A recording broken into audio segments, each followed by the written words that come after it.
Hi, welcome to the Tabernacle Talks podcast. My name is Gary Boyd, and I'm the pastor of the Collinsville Baptist Tabernacle. We're so glad that you've joined us for today's episode. The purpose of this podcast is to encourage and challenge the members of our church through interviews and discussions. We hope that today's interview will be a blessing to all of our listeners. Today we're joined by pastor and good friend of mine, Michael Gleb. Brother Gleb, thank you so much for being here with us this morning. And this is our third try at recording this episode, so hopefully we get it right on this time. We're going through to the end. Yeah, thank you for having me. Yeah, we're excited to have you here at our church. And I've known Brother Gleb for several years now, but Brother Gleb has been in ministry for almost 17 years. He spent the first nearly 12 years of his ministry in Christian education as a teacher and a coach.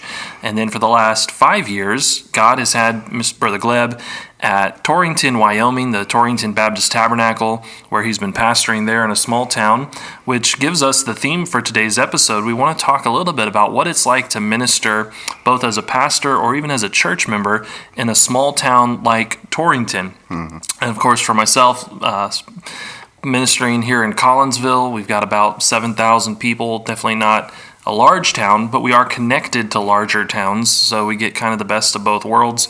But we're going to talk to Brother Gleb about what it's like for him there in Torrington, and so we're glad to have you here with us. And recently spoke at our church, and it was a blessing to our church family, and looking forward to a little bit of a deeper conversation now with you. The first line of questioning, the first segment that I'd like to focus on is kind of just some of your personal testimony, your personal background. Would you mind sharing a little bit with us about your ministry testimony? How did God call you into the ministry? How did you know that you were supposed to serve the Lord full-time in this capacity?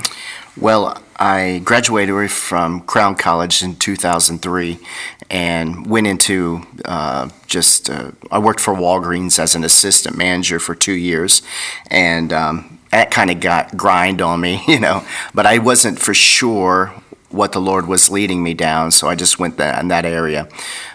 We had a pastor that come to the church that I was serving at, and he asked me if I would be interested in coming on staff. And at first I was like, not really, but as I prayed about it and as I sought the Lord and listened to preaching and listened to advice, it was pretty clear that the Lord wanted me to enter into full-time ministry as a teacher.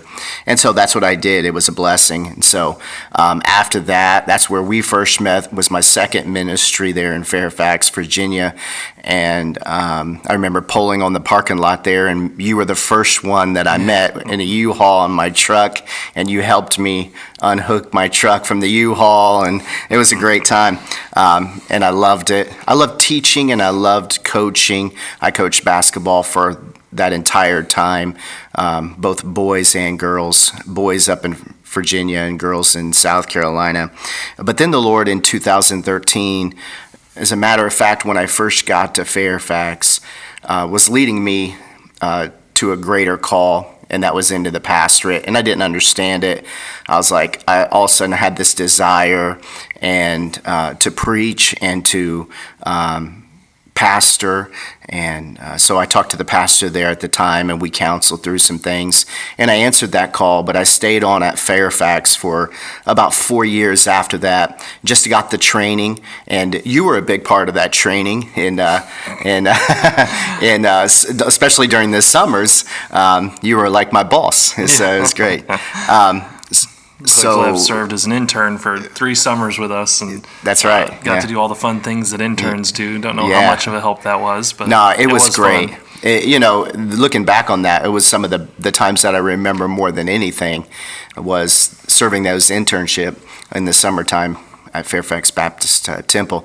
But and then in 2017, a church came open, a small church in Torrington, Wyoming. A friend of mine was pastoring there, and he asked me if I wanted to candidate. And again, I said no. I mean, in my heart, I said no. And Torrington, what I knew about it in Wyoming, wasn't an ideal place to go. But the pastor there at Fairfax gave me good advice, and he said, just go and preach. and don't think of it as like some sort of job interview or candidating. And so I went with that spirit, and then it was the Lord was making it abundantly clear in my life that that's where I would end up. So that's where I've been for the past 5 years, is in Torrington, Wyoming. How do you feel like God has used your history and education to prepare you for the pastorate? Man, it's tough to say and make that connection from teaching to preaching. We do know that a pastor is supposed to be apt to teach, having that spirit of nurturing should be there. But I think overall, just being a part of the ministry, even if it's on the academic side or the school side, was probably the biggest preparation. But to say like my teaching, I've had some church members appreciate the fact that I interject a lot of history into my preaching. They told me, man, we love that. I'm like, okay, it's just an illustration's purpose, but so if anything, maybe that has been helpful. I could see that being a definite asset to the preaching ministry, to have that background. And, sure. The second thing I'd like to ask you about is obviously Torrington. A lot of our listeners may not even know where Torrington is in Wyoming. Well, a lot of people in Wyoming don't know where Torrington is, so that's okay. But why don't you tell us a little bit about Torrington? How many people are in this city? And then I know through your ministry, we'll talk about this in a little bit probably, but you guys focus on a lot of surrounding communities. So how many people are there in that area? Okay. In Torrington itself, there's about 6,200 people. So in reality, Wyoming is such a small and sparsely populated state that Torrington actually airs on the larger side of cities in Wyoming, which is an odd thing when you think about only 6,200 people. So for most of America, that's a small town. But in Wyoming, again, it's about midst to maybe even above average town size. There are some surrounding areas which make, I would say, the households about 12 to 15,000 people from which you can draw from. And the Lord, especially this year, the Lord had laid on my heart the regions beyond. And I'm trying to draw from that passage of Scripture, but it talks about the regions beyond. And so we have a town of Lingle, which is about 10 miles away. We have a town of Morrill, which is about 15 miles away in Nebraska, because we're on the Wyoming-Nebraska border. We have a town called Yoder, which is 12 to 15 miles south of us. And then there's Mitchell, Nebraska. So all these towns we are doing outreach in this year. And that's just what that consists of right now. It's just going to the town, blitzing, and coming home. We're letting them know there's a church in Torrington that loves the Lord, preaches the Bible. So that's really what we're doing. The largest city for us is Cheyenne's about 85 miles to the south. And that I make that trip all the time. I'm kind of I get antsy. So I like to go places, I'm like, I'll go down to Cheyenne, so I made that trip a ton. When I first moved to Wyoming, I moved to Cheyenne and was making the commute to Torrington to preach and to do whatever else I needed. So the first 7 to 8 months, I lived with my parents who lived in Cheyenne, and I was just making that commute. And it wore on you a little bit. But then 33 miles to the east is Scotts Bluff, Nebraska. So when you got to go to Walmart, we go to Scotts Bluff, so, and that's an easy trip. I mean, most everybody does it. When you live in Wyoming, you're going to travel. If you go between towns, you're going to travel. So it's not really it's not like a hardship or anything. We're all just used to it, you know. So the demographics, I'm not sure how those are split up. Its population is mostly white. We have a community college there, which is really a great little community college. In Wyoming, the community colleges are truly that community. Matter of fact, a former member used to, she worked as the community director for the college, and she asked me if I would coach or run a couple of basketball camps. So for 2 years, I ran the basketball camps, but I haven't since. And so this community college really reaches out in the community for classes. You could take a leather working class. You can do a pottery class, you know. So the college is there. The school district employs a lot of people, some of our members. You have ranching, farming. The largest cattle auction in Wyoming is in Torrington. Oh, wow. So that's cool. I take a lot of people that come and visit me. I say, let's go over to the cattle auction, and it's like a whole new world. Yeah. And the guys up there speaking another language, and they're selling cattle. It's pretty cool, you know, if you just want to walk in.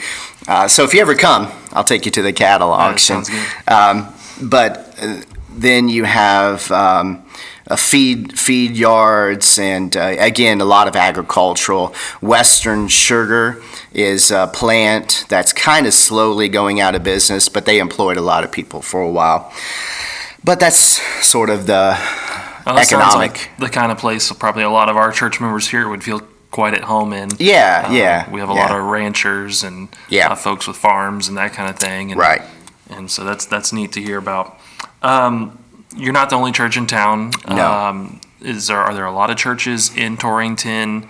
Are the churches thriving? Does it seem to be like folks are getting back into the swing of things with attending church in Torrington, or is there still a little bit of a lingering, hesitancy left over from the pandemic? How does that kind of work in your town?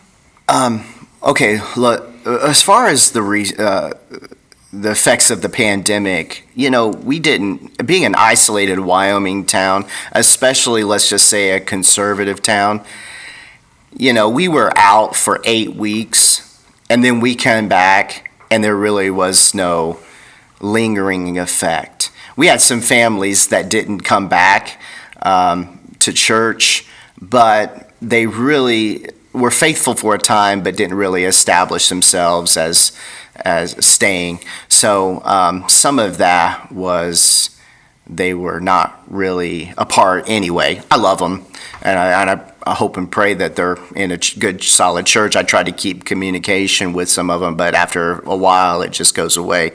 But so the response of coming back was pretty quick. Most people were ready. We haven't worn masks in Torrington for a long time. Even the local businesses were like, "What's the point? Come on in." So that if I wore a mask, it was because I went out of town somewhere. So that's that. As far as the churches go, here's something interesting about the town. For a while, and this is true, in the Guinness Book of World Records, Goshen County, in that area, Torrington, Goshen County, was the most churched population, by population, you know what I mean, the percentage there.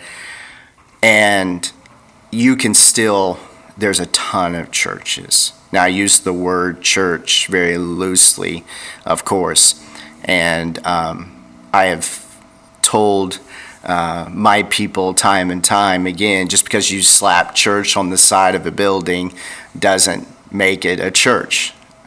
Jesus was the first to use the word church, and my church. So yeah, that's a real issue. And sometimes I do think, man, Lord, why'd you call me here?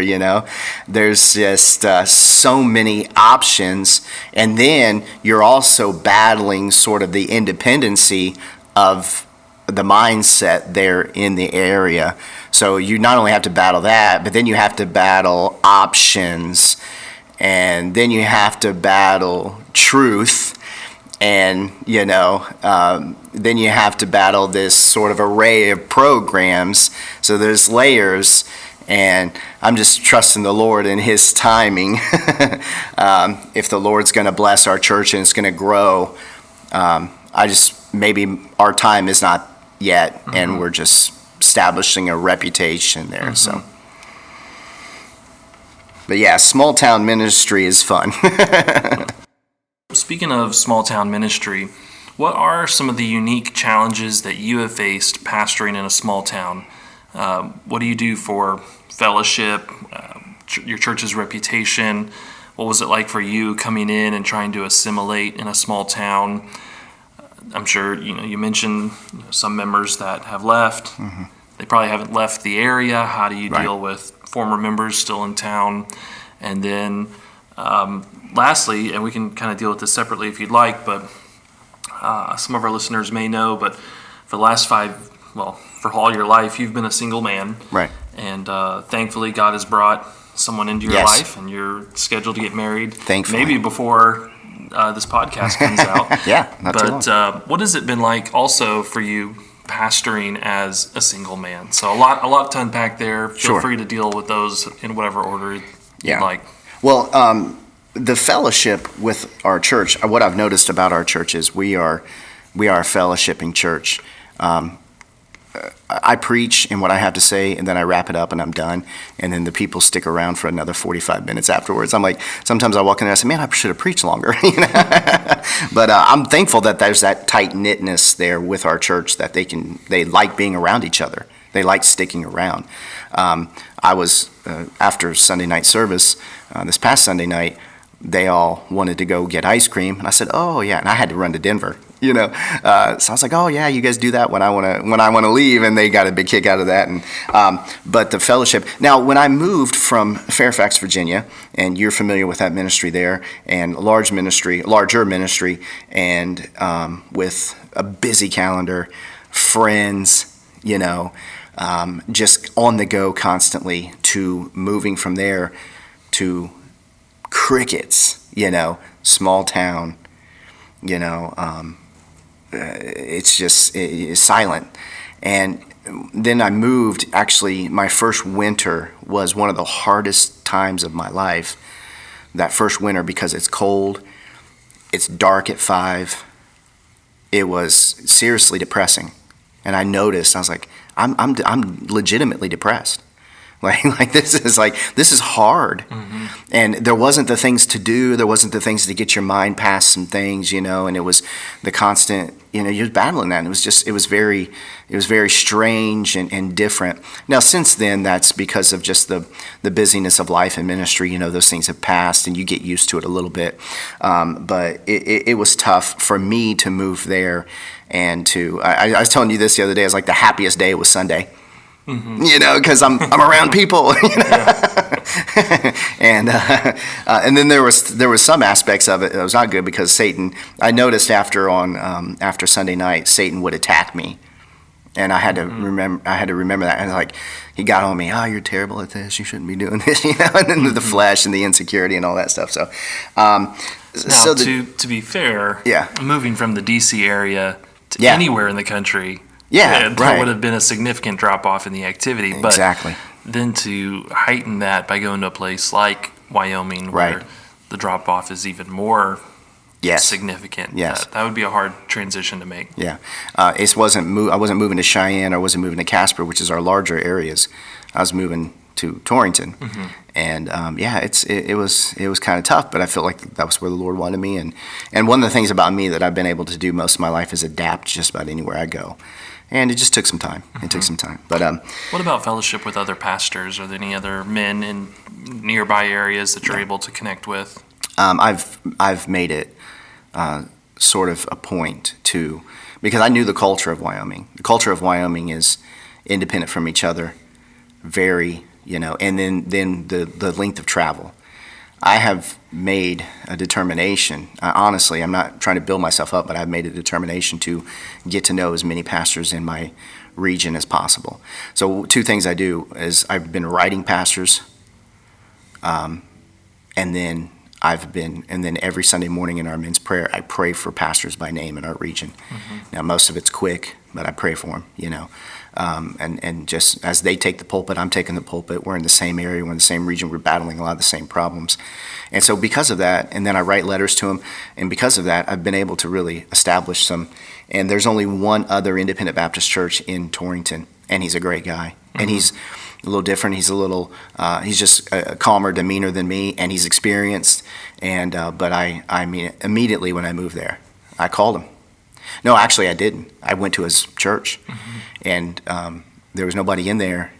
And I was walking through the church, and hello, and he was down in his office, and we talked for like an hour and a half, and we established a good relationship. We talked to each other during the pandemic, and that was a time that we had some really good conversations, and because we both were going through the same thing. And then there's a brother in Scotts Bluff who I actually do a radio spot with on Mondays, called Ask the Pastor at a local radio station. His name's Mike Clement, and him and his son do this, and he's great. And Brother Mike has been there for 40 years, and he's just as kind. Sometimes older pastors can get like, they see the new guy coming in and they can, he's not that way. Gracious, kind, loving, had 10 kids. So but he's great to be around. We talk all the time. We've done some things with each other as far as church goes. I travel to Scotts Bluff and say hi to him. So it's been really that's been good fellowship. Every church struggles from time to time with having the right reputation in town, and in a large town, it's easy to get lost, and sometimes that's a challenge, and sometimes it can be a blessing. How have you managed, or what is the effect that your church's reputation has had? Being in a small town, it takes a lot longer to overcome. Some things that potentially could have happened. Do you feel like that's been an issue that you've had to deal with? I do, and you probably can't talk to many pastors that say that it hasn't been. And look, they were there. The church was there 27 years before I got there. Now we're going into our 32nd year, 32 years, this coming October 1st. So, that's 27 years for a long time. So you're battling different things. Churches take on personalities. They take on the personalities of the pastor, and you have to battle through some of those things. Some of them are negative. Some of them are very positive. I think I try to focus on the positive of it, that there's a solid reputation, there's a solid biblical foundation that is laid in that church. So I don't have to deal with a lot of false teaching. To be honest with you, I don't. I really don't. I haven't had to deal with that. Now, I may one day, but I haven't had to deal with that. There's also a reputation of churches in the area of being board run. Well, this wasn't like that at all. Well, the other independent Baptist church, we've had a lot of conversations about, that was a church that was board run. He had to battle through that the board was very quick to dismiss pastors on their own, and so you had that reputation of coming and going pastors. Well, thankfully, I don't have to deal with that, so that's a good thing. But there is a reputation in the community, and it's not to be specific, but it's hard to crack through, and if the fact of the matter is if I leave, somebody else is going to have to battle through whatever reputation I've set. So it's just the reality of church planning. You said the phrase "crack through," and sometimes moving into a small town that's a tight knit community, a lot of family that's been there for a long time, it can be hard for an outsider to assimilate. You do have history with Wyoming, so you're not completely new to the area, but new to Torrington. How have you felt like the community has accepted you or welcomed you into that place? I don't know if I can say that they've accepted me. I know I'm just I'm pretty as matter of fact and kind of black and white guy, and I just try to meet as many people as I possibly can. You either like me or you don't. And I'm not trying to not be liked. I'm just that's just me, and I've had some pushback with like our outreach. That's going to happen. I had a guy that we were on his block, and me and another church member were just putting invitations indoors, and he drove by us as we were getting ready to get back in my car, and he rolled down his window and he threw the track out, all tore up into pieces on the ground in the street, and just kept driving. He said, "Stay away from my house." And I wanted to say, well, if I knew your address, I would.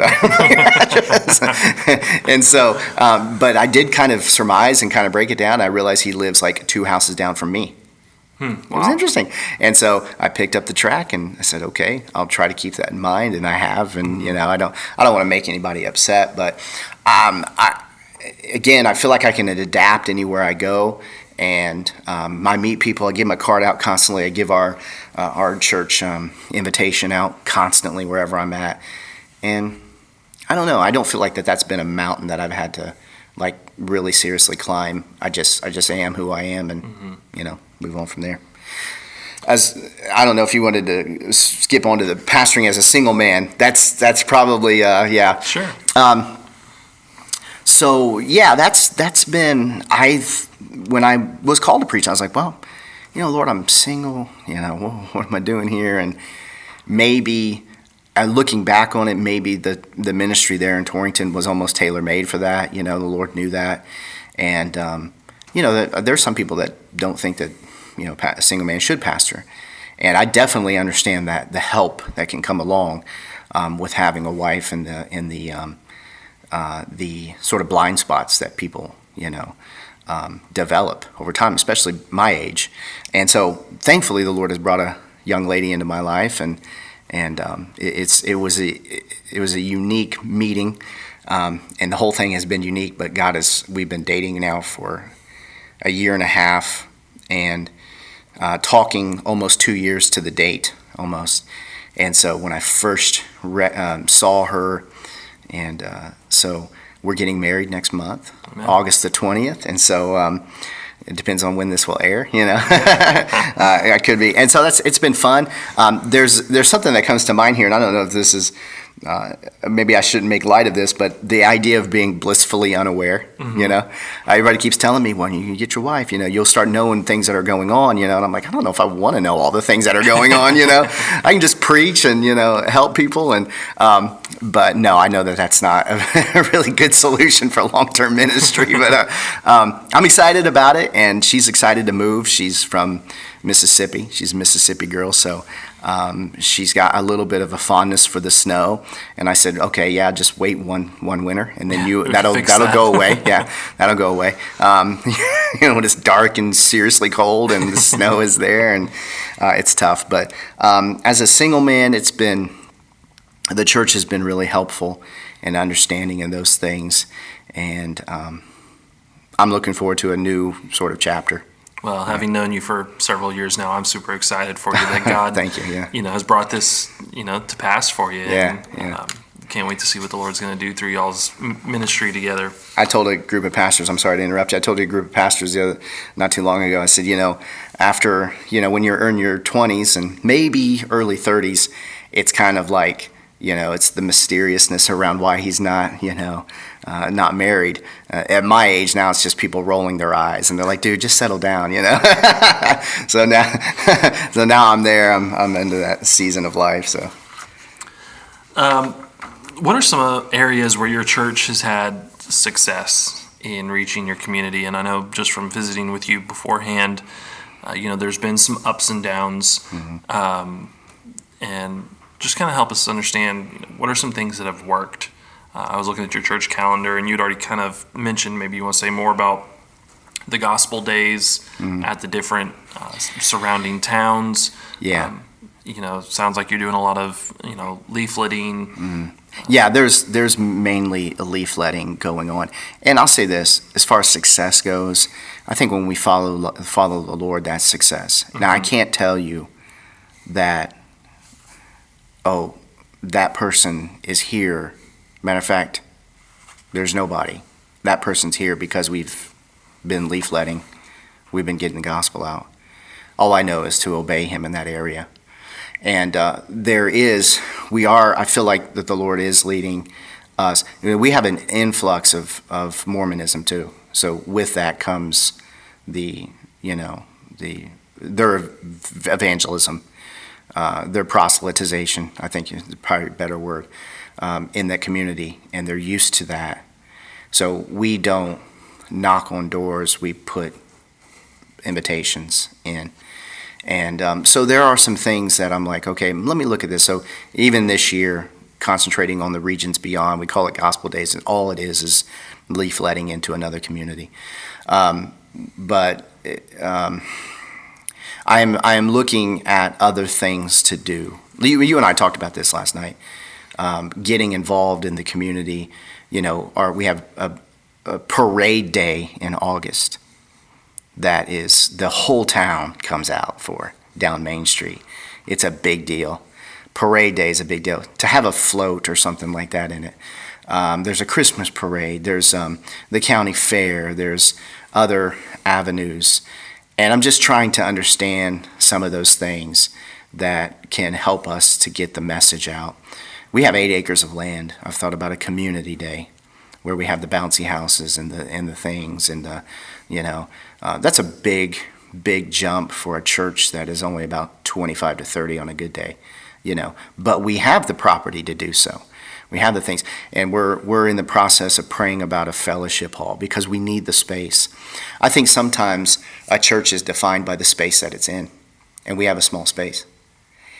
And if we can add another space, there's almost like, it's like what is it? A turtle that doesn't grow past its environment. Mm-hmm. You get that. And I told the church, I said sometimes we feel like it's just these 4 walls, and this is the Torrington Baptist. And there to add something would be a help, and speak to the community that there is growth here, and you're welcome. Our little area may not be as welcoming to people as we would like to be, just with a warm handshake and a smile, it speaks a whole lot about us. So we're thinking about that. So that's the outreach efforts. Again, sometimes those just take a long time. I'm about 5 years in, and hopefully going to hit past a plateau of reputation that will start to change. But well, it sounds like too. I mean, you mentioned coaching the basketball camps at the community college. Right. That's making connections in the community. Right. And, yeah.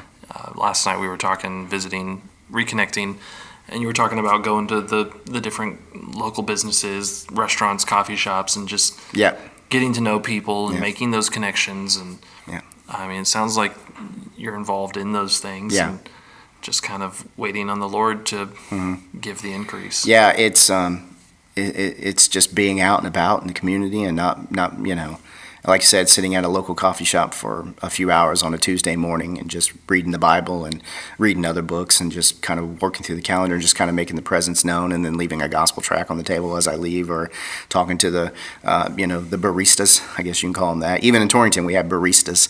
We have a fancy little coffee shop that I go to, but or sitting down at the local McDonald's. Same. Sometimes I do that. But yeah, and just I've emailed and contacted all of our elected officials. I'm trying to make contacts with people that are running. This coming Sunday, I have 2 men that are running, one for sheriff and one for the state rep. They're going to come and speak at our church and just give 5-10 minutes of their time to that. And then so that's just doing those little things. I asked the guy, I said, look, we only have a church of about 25, maybe on a good day. He goes, well, that's more than most of the community, or the community halls that I take. I said, whoa, okay, all right, good. He goes, so trust me, that's okay. And then, all right, great. Well, do you have any other final tips or words of advice for people that are ministering in a small town, maybe pastors or even church members that find themselves in a small town?